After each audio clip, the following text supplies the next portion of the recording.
नमस्कार, मी रवि कुमार. जवाब तो आपको देना होगा बोल सरकार या सत्रात 85 आवाजच्या खास स्पेशल रिपोर्ट मध्ये आपलं स्वागत. कशा आहात आपण? मजेत ना? मजेत राहा, हिट राहा, फिट राहा आणि हो, आरोग्याची काळजी घ्या. चला तर मग विषयाकडे वळूया. सर्वोच्च न्यायालयाला ही माहिती आहे पक्ष आणि चिन्ह कोणाचं आहे. सर्वोच्च न्यायालयाला ही माहिती आहे मूळ पक्ष फुटलेला नाही, तर महाशक्तीच्या भरवशावर केवळ विधिमंडळ पक्षातील काही आमदार फुटून बाहेर पडले होते. सर्वोच्च न्यायालयाला हेही माहिती आहे की विधिमंडळ पक्षाचे आमदार एकाच वेळी फुटलेले नाही. पहिले 16 आमदार फुटले आणि मग एक आमदार कसे नॉट रिचेबल होत गेले.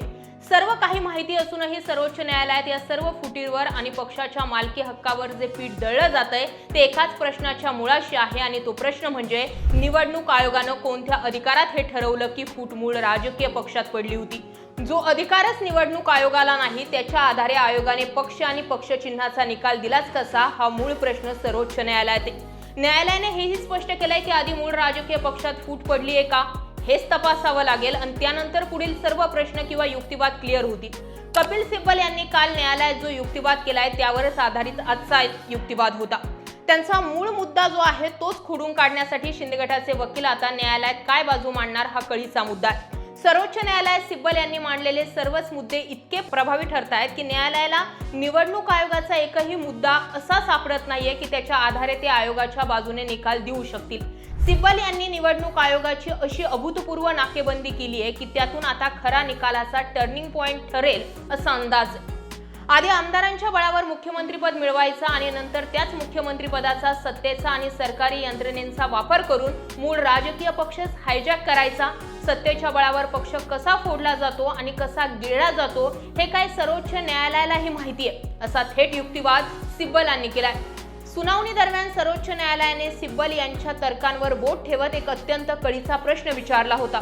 जर विधिमंडळ पक्षात फूट पडली असेल तर त्याचा परिणाम मूळ राजकीय पक्षावर होऊन नंतर मूळ पक्षातही फूट पडू शकत नाही का?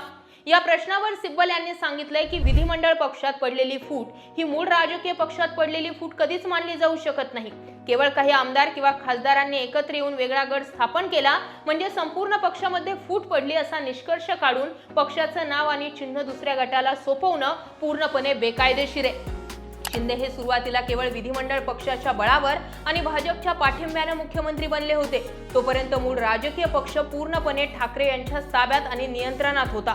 मात्र एकदा का शिंदे मुख्यमंत्री पदावर विराजमान झाले त्यानंतर त्यांनी आपल्या मुख्यमंत्री पदाचा सत्तेचा आणि सरकारी यंत्रणेचा गैरवापर करून मूळ पक्षात फूट पाडणं, पदाधिकारी फोडणं अजिबात अवघड नव्हतं आणि सत्ता मिळाल्यानंतर हा खेळ कसा घडवून आणला जातो हे न्यायालयालाही माहिती आहे. दरम्यान सिब्बल यांनी न्यायालयाच्या प्रश्नावर काउंटर अटॅक केला. सिब्बल यांच्या या उत्तराने हे स्पष्ट केलंय की आमदारांच्या बंडखोरीला थेट पक्षातील फूट समजणं हा निवडणूक आयोगाचा सर्वात मोठा दोष होता. सत्तेचा वापर करून नंतर पक्षात घडवून आणलेली फूट ही नैसर्गिक नसून ती सत्तेच्या प्रभावातून झालेली कृती होती असा सिब्बल यांचा युक्तिवाद होता. कपिल सिब्बल यांनी निवडणूक आयोगाच्या निर्णयातील कायदेशीर त्रुटींवर बोट ठेवत 4 प्रमुख मुद्दे न्यायालयासमोर मांडले. पहिला मुद्दा, विधानमंडळ पक्षाच्या जोरावर मूळ पक्षाचा ताबा. पहिले काही आमदारांनी आणि नंतर खासदारांनी वेगळा गट स्थापन केला म्हणजे मूळ राजकीय पक्षात फूट पडली असा निष्कर्ष काढणं पूर्णपणे चुकीचे ठरतं. या केवळ लेजिस्लेटिव्ह संख्याबळाच्या आधारे निवडणूक आयोगानं पक्षाचं नाव आणि चिन्ह दुसऱ्या गटाला सोपवणं हे पूर्णपणे बेकायदेशीर आणि लोकशाही तत्वांच्या विरोधात आहे. निवडणूक आयोगाने आपला निकाल देण्याआधी मूळ राजकीय पक्षांचं म्हणणं जाणून घेणं गरजेचं होतं. निकाल देण्याआधी मूळ पक्षांशी पत्रव्यवहार करणं गरजेचं होतं. परंतु निवडणूक आयोगाने हे सर्व धाब्यावर बसवून थेट निकाल देत पक्ष आणि चिन्ह दुसऱ्या गटाला बहाल केलं. दुसरा मुद्दा, निवडणूक आयोगाकडून अधिकार क्षेत्रांचं उल्लंघन. लोकप्रतिनिधी कायद्याच्या कलम 29 चा हवाला देत सिब्बल यांनी म्हटलंय की निवडणूक आयोगाने आपल्या अधिकारांची मर्यादा ओलांडली आहे. राजकीय पक्ष ही एक स्वायत्त संघटना असते. एखाद्या पक्षाची घटना लोकशाहीवादी आहे की नाही हे ठरवण्याचा किंवा निकषावर पक्ष दुसऱ्याच्या हाती सोपवण्याचा अधिकारच निवडणूक आयोगाकडे नाही. तिसरा मुद्दा, शिंदे गटाची दुटप्पी भूमिका. शिवसेनेच्या 2018च्या सुधारित घटनेचा संदर्भ देत सिब्बल यांनी आयोगाचा ढोंगीपणा उघड केलाय. ज्या घटनेच्या आधारे शिंदे गटाच्या नेत्यांनी पदे आणि मुख्यमंत्रीपद, मंत्रिपद उपभोगली त्याच घटनेला नंतर निवडणूक आयोगासमोर अलोकतांत्रिक तसंच हुकुमशहा म्हणणं ही शिंदे गटाची दुटप्पी भूमिका आहे. निवडणूक आयोगानं हा दावा ग्राह्य धरणं पूर्णपणे चुकीचं होतं. पक्षातून बाहेर पडल्यानंतर शिंदेंनी स्वतःला शिवसेनेचा मुख्य नेता म्हणून घोषित केलं, तेव्हा ही देखील एक प्रकारे हुकुमशाही वृत्तीच होती, असा युक्तिवाद सिब्बलांनी केलाय. चौथा मुद्दा, बंडखोरीच्या दिवशी पक्ष संघटना एकसंघ होती.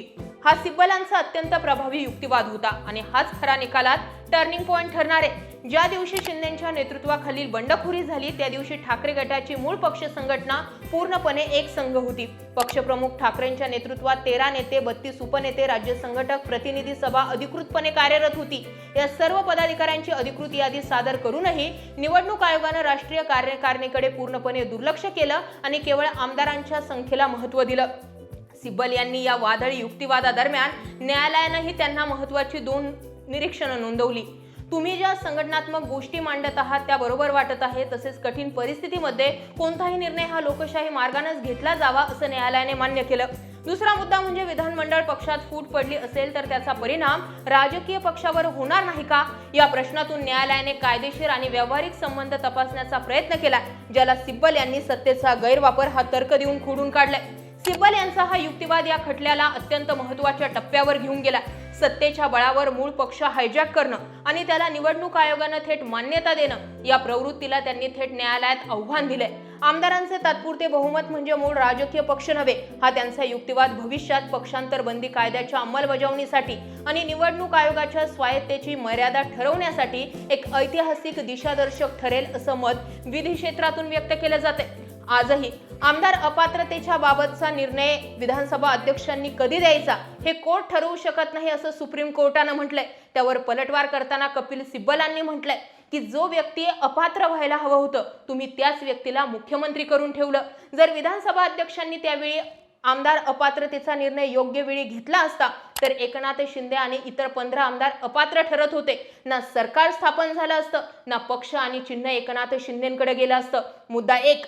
मुद्दा 2, आमदारांचं 2/3 बहुमत होईल इथपर्यंतची वाट विधानसभा अध्यक्षांनी बघितली. 2/3 आमदार एका टप्प्यात शिंदेंकडे गेलेले नाहीये, ते टप्प्याटप्प्यांनी गेले. म्हणजे 2/3 3/3 बहुमत होऊ दिलं आणि मग पक्षावर, चिन्हावर आणि पुढे जाऊन मुख्यमंत्री पदावरती एकनाथ शिंदेंनी दावा केलाय. जे घडलं ते एका टप्प्यात नाही तर टप्प्याटप्प्यांनी घडलं आणि त्या टप्प्याटप्प्यांनी ठाकरेंनी एकनाथ शिंदे गटाविरोधात व्हीप बजावलाय आणि सुप्रीम कोर्टाचंच हे म्हणणं होतं की ठाकरेंचाच व्हीप लागू होईल. तो व्हीप लागू करा आणि ते 16 आमदार अपात्र ठरवा. जर ते 16 आमदारच अपात्र ठरले तर विधिमंडळ पक्षाचं बहुमतच शिंदेंकडे राहत नाही आणि पक्ष आणि चिन्ह कोणाचा हा मुद्दाच ठरत नाही. आणि ते होत नसेल तर मग राजकीय पक्ष हाच विधिमंडळ पक्षापेक्षा मोठा असतो. तो राजकीय पक्ष ठाकरेंकडे आहे, तो पक्ष ठाकरेंना देऊन टाका. या मुद्द्यावर येऊन सिब्बलांनी त्यांचा युक्तिवाद सोडला. तुम्हाला काय वाटतं? एकनाथ शिंदेंच्या बाजूने जे वकील युक्तिवाद करतायत त्यामध्ये नीरज कौल आहेत, आणखीही 1-2 वकील आहेत. हे सगळे लोक सिब्बलांचा हा युक्तिवाद खोडून काढू शकतील का? तुम्हाला काय वाटतं?